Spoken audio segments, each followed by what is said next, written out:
नमस्कार, जय हिंद दोस्तों। आप सभी 12वीं वाले विद्यार्थियों के लिए देखिए मैं बता रहा हूँ हिंदी का आपको पेपर। ये जो आपको पेपर मैं बता रहा हूँ ये आपकी अर्धवार्षिक परीक्षा के लिए है। तो पूरा लास्ट तक देखना, उत्तर भी आपको बताऊँगा। सभी मित्रों से मेरा ये कहना है कि ये आपका मॉडल सेट पेपर है, जो कि जो प्राइवेट स्कूल है उस प्राइवेट स्कूल में हुआ है ये पेपर है। तो ये मॉडल सेट पेपर के आधार पर आपको बता रहा हूँ। आपकी जो ब्लूप्रिंट है उस ब्लूप्रिंट से रिलेटेड है, पूरा का पूरा ब्लूप्रिंट पर आधारित है। और वार्षिक परीक्षा का पेपर भी और अर्धवार्षिक परीक्षा का पेपर भी आपका ब्लूप्रिंट पर आधारित ही होगा, इसलिए ये आपके लिए महत्वपूर्ण है। आइए स्टार्ट करते हैं हम पहले प्रश्न से। तो देखिए आपका पहला प्रश्न है, रिक्त स्थानों की पूर्ति कीजिए। ये अर्धवार्षिक परीक्षा पूरा 80 नंबर का पेपर है। रिक्त स्थान में पहला रिक्त स्थान आपका इस प्रकार है, देखिएगा। रीतिकाल के प्रतिनिधि कवि हैं, तो आप इसमें याद रखेंगे रीतिकाल के जो प्रतिनिधि कवि हैं वो है बिहारी। सिल पर ताल पीसी गई थी, तो इसमें आप याद रखेंगे केसर पीसी गई थी। अगला प्रश्न देखिएगा मित्रों, तुलसीदास जी की माता जी का नाम क्या था? तो तुलसीदास जी की माता जी का नाम हुलसी था। ये मैं यहाँ पर लिख रहा हूँ, हुलसी। अगला प्रश्न ये है आपका, समाचार लेखन में शैली का प्रयोग किया जाता है। तो दो ऑप्शन दिए हैं, इसमें आप उल्टा पिरामिड शैली करेंगे। विभत्स रस का स्थायी भाव क्या है? तो जुगुप्सा विभत्स रस का स्थायी भाव होता है। सरकारी कामकाज की भाषा कहलाती है, तो राजभाषा जो होती है वो सरकारी कामकाज की भाषा कहलाती है, तो उसे राजभाषा कहते हैं। पर्दे पर की कीमत होती है, तो पर्दे पर वक्ता की कीमत होती है। अब देखिएगा सही जोड़ी, मतलब आपको सही जोड़ी भी मैं बताऊंगा। ये अभी वस्तुनिष्ठ प्रश्न है रिक्त स्थान के बाद में। देखिएगा सही विकल्प चुनकर लिखिए। आदिकाल के कवि हैं, तो चंदबरदाई। चंदबरदाई की रचना का नाम मैं बता दूं, पृथ्वीराज रासो। ठीक है। अगला प्रश्न देखिए, उषा का अर्थ है, तो इसमें आप लिखेंगे भोर। उषा का अर्थ भोर है और प्रातः काल भी होता है, ये भी आप याद रखेंगे, प्रातः काल। जूझ पाठ के लेखक है, तो आनंद यादव।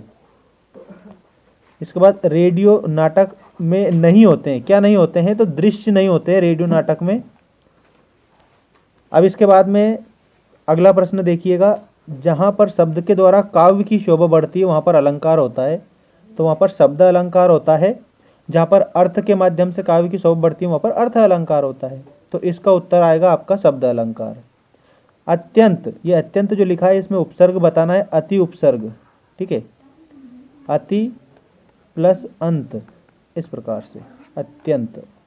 अब इसके बाद एक शब्द एक वाक्य में उत्तर दीजिए। ये आप देखेंगे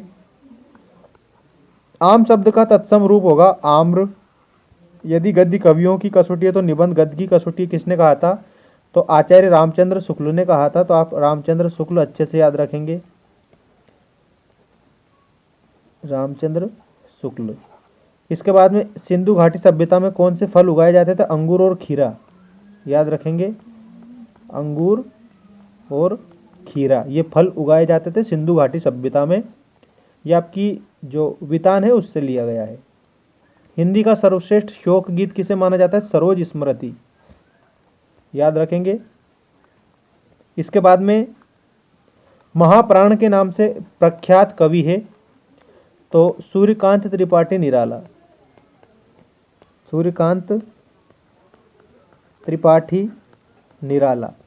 सूर्यकांत त्रिपाठी निराला की रचना है परिमल गीतिका अनामिका, तुलसीदास, कुकुरमुत्ता, नए पत्ते।